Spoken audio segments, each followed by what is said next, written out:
ToonTown is a beloved classic from the long-gone Disney Online days. Like Club Penguin and others, this game has a legacy to where numerous successors have been made with thousands of active players at a time, with a very ironic concept considering its creators. ToonTown follows the player as they attempt to defend from takeover by the Cogs, a species belonging to a corporate entity that wants to steal your fun. As we know though, business must be done in some way or another, regardless of what your ideal model of it is. Even ToonTown has its own mayor. So today I will be looking, unlike other tier lists, at what the cogs would do in our day-to-day jobs.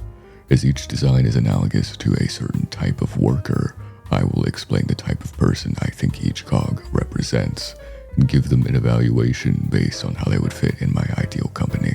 The cogs are ordered in 4 main groups: the sell bots, cash bots, law bots, and boss bots, oriented around making sales, handling money, legal interactions, and executive work.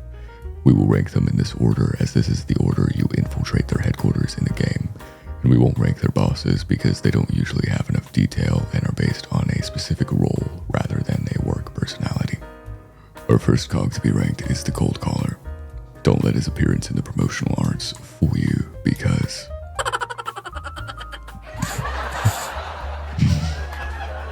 everything about his description just oozes. Yeah, just wait a moment. As he attempts to get you to buy Google Play gift cards. It's to the extent I can see Kid Bogus' smiling visage just by hearing his line, "Boy, did you get your wires crossed." Since I would not be in the business of scamming the elderly, this joker is instantly off of the payroll. F for fire immediately. Our next cog to be ranked is the telemarketer, who functionally is the same as the cold caller. For that reason alone, I will be firing him as well, but I just need you to look at how much more heinous this guy is. His card is literally calling someone mid-shower. His only joy is interrupting dinner, and these lines are beyond nefarious. In a way, you have to respect how cartoonishly evil this guy is. It definitely makes his personality more iconic than the cold callers for sure. It's a shame his appearance is as soulless and drained as a real telemarketer's likely is, since that probably makes him low on other kinds of tier lists as well. If this was an unethical business list, however, it would be in S without question. The name dropper is someone you are probably no stranger to in your own workplace. Someone who lies about personally knowing somebody, usually famous people. In my experience, this has usually been to leverage a power they do not actually have against you to get you to do what they want, often through fear-mongering by mentioning some manager or inspector. If you have any stories about a name dropper in your life, please leave them in the comments below.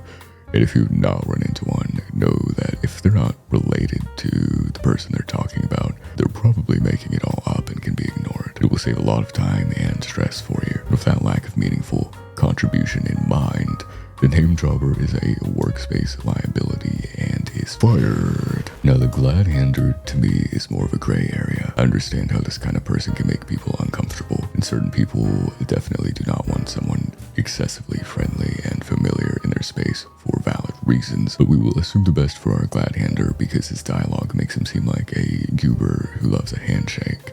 And even his card description bears this out. He seems more evil out of obligation in the game than in reality. In the workplace, the man on this card looks like he will give you just the pick-me-up you need and make sure you feel welcomed in as a new hire. A bit less so in-game, but because we cannot assess if he is insufferable for certain, we'll give him a Christmas bonus if he can shake on it, if he can shake on it. If the glad-hander was confusing, the mover and shaker is even more so.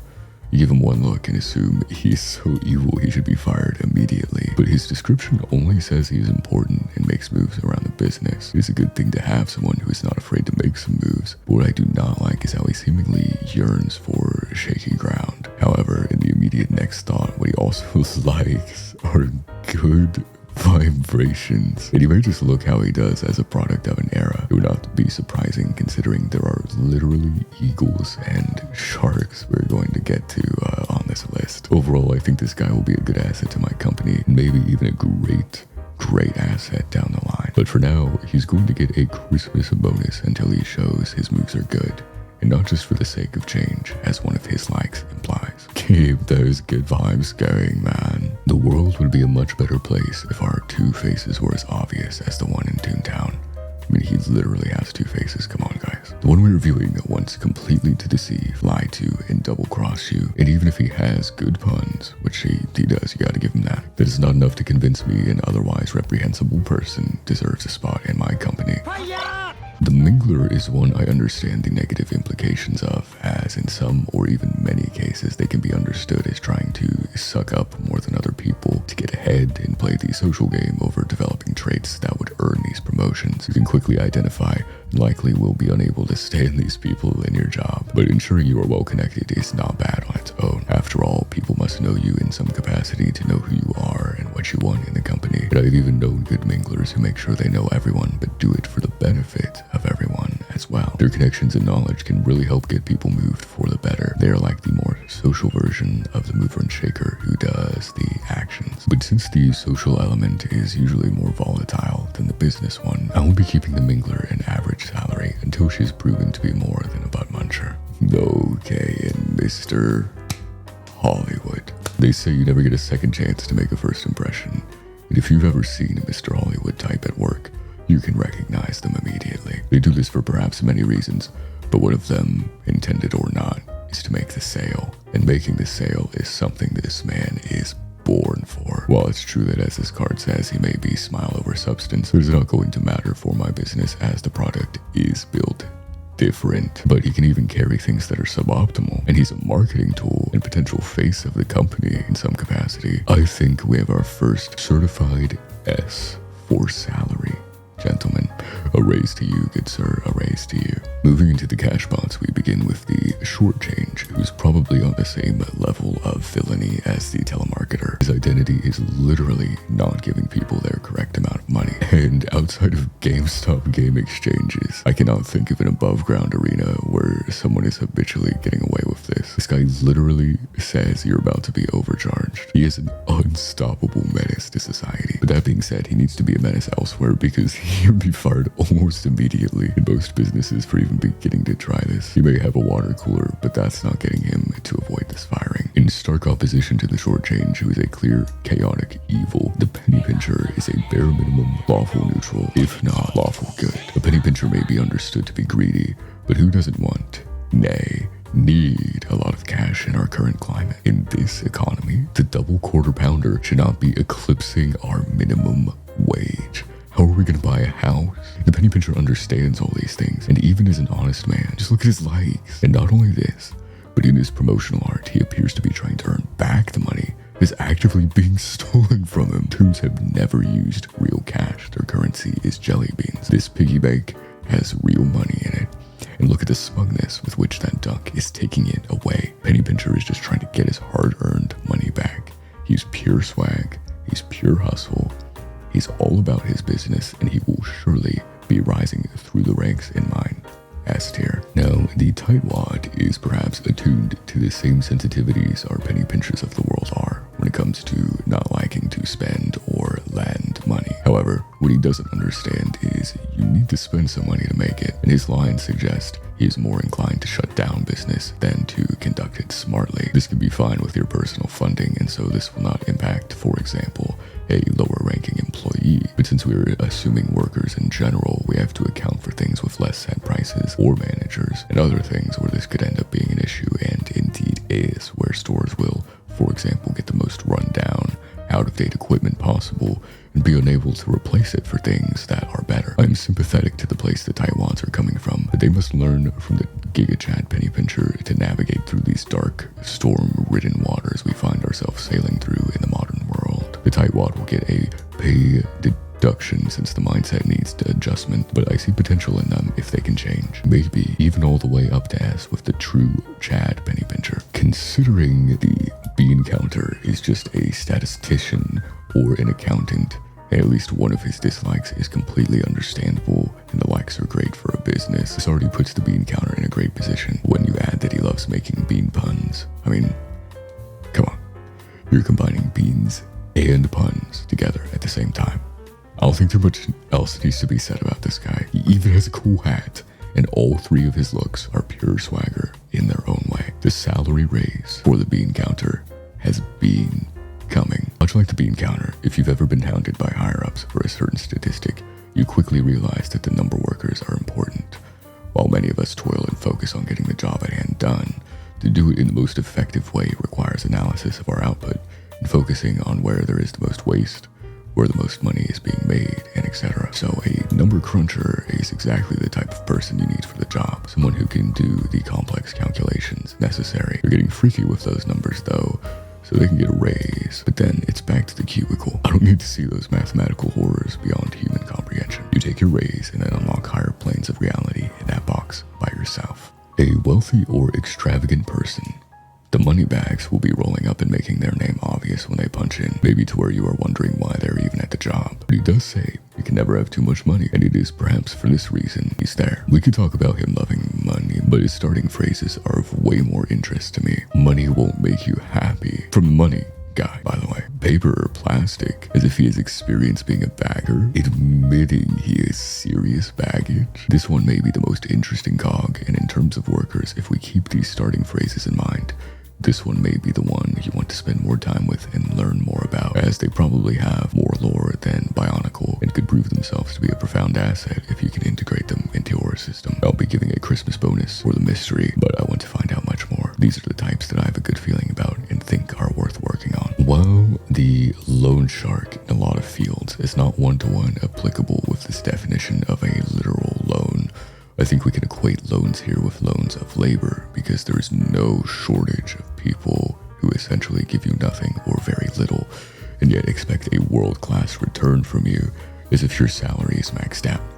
These people are often lazy or unmotivated themselves and are trying to put that slack onto you despite you making less, being newer to the job, and perhaps even less invested. This is a horrendous thing to put new workers through that will quickly burn them out and get them sick of working there and sick of this coworker as well. If you know someone like this at your job, bring it to your supervisor's attention right away, or if you are that supervisor, realize the damage they're doing to the other coworkers and do something about it. For me, that course of action is a good old firing. The robber baron is like if you injected the short change with super villainium to make him more powerful and gave him an evil mustache to twirl. Someone who becomes wealthy through immoral means. Many of his lines range from threatening robbery. I mean, seriously, I'm going to take everything you have is diabolical. All the way up to the straight up out of pocket, you should know not to talk to strangers, as if bro is about to traffic more than Houston's roads. He's even upped his card grind set. I don't even remember the short changes likes and dislikes anymore, but this guy is the worst. Hates capital gains tax, much like a politician. Likes plundering, much like a politician. Likes monopolies, much like a politician. Likes getting immoral money, just like a politician. Probably traffics, just like a... Wait, is this guy just an American politician? I already said my business is not trying to be an evil incorporated. Sorry, Doofenshmirtz. Fired. If you made it this far, don't forget to like or dislike the video and leave feedback on what you enjoyed or what I could improve on in the comments below. While our robber barons are likely too high above the law and us for us to do anything about them, that does not mean that the law does not exist. It just is not for them. So for the rest of us, these are some of the types we may be considering or dealing with. And our first entry into Lawbots is the bottom feeder. As someone who profits from, actively seeks out, and even attempts to create the misfortune of others, the bottom feeder is perhaps more literally hot garbage than we may at first realize. There is not too much out of the ordinary with his battle lines, but like with these people in your own workplace, it is reading between the lines which reveals who they really are and what they think and are doing to sabotage you. Just make sure you figure out before you give them some trash they will never let go of after receiving knowledge of it. Gone. And the bloodsucker is no different.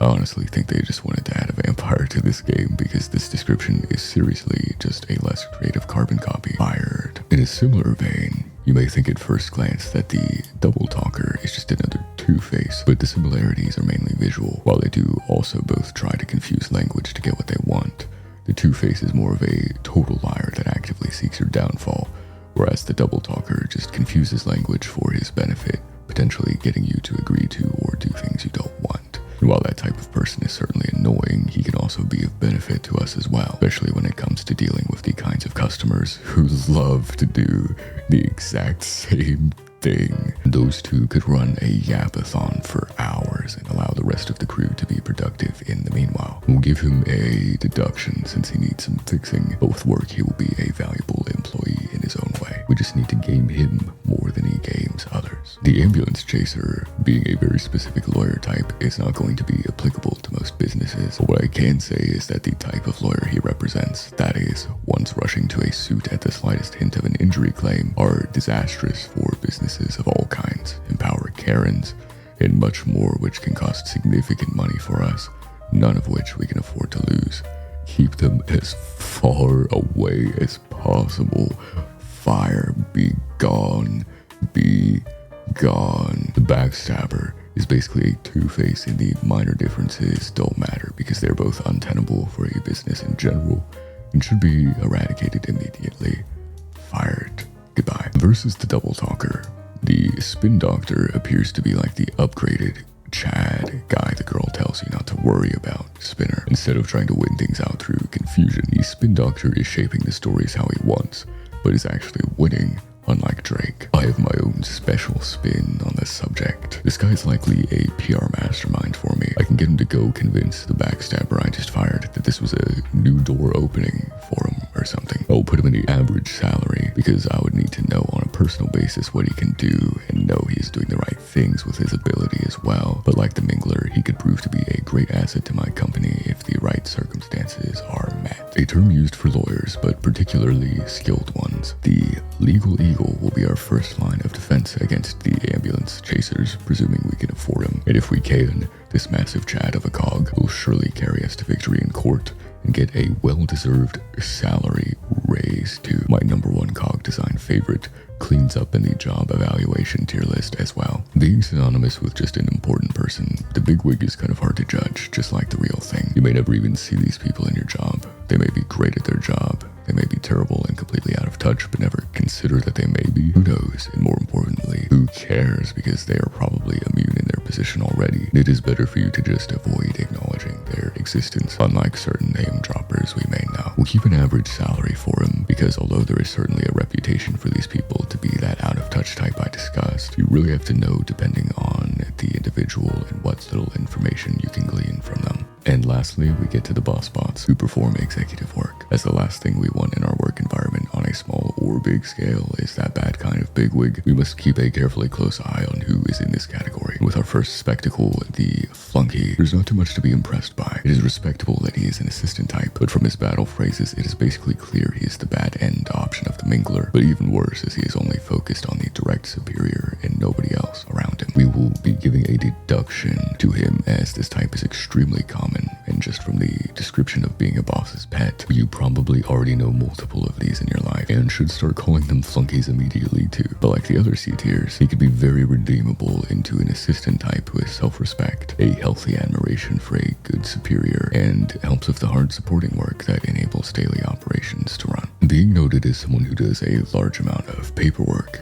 it seems like the pencil pusher performs the flunkies type of job, but with more specialization, more effectiveness, and less social games. Just a solid backbone worker to your operations that will let you focus on those while getting the slog of paperwork that keeps you from it out of the way. He even addresses the self-respect issues I believe the flunky has. The only thing I can find wrong with this guy is his dislike for ballpoint pens, which is heinous enough that I almost want to demote him to Christmas bonus, but that would make me pettier than a bottom feeder, and I should be a good example to these prospective coworkers. We're going to pencil in the pencil pusher to a salary raise.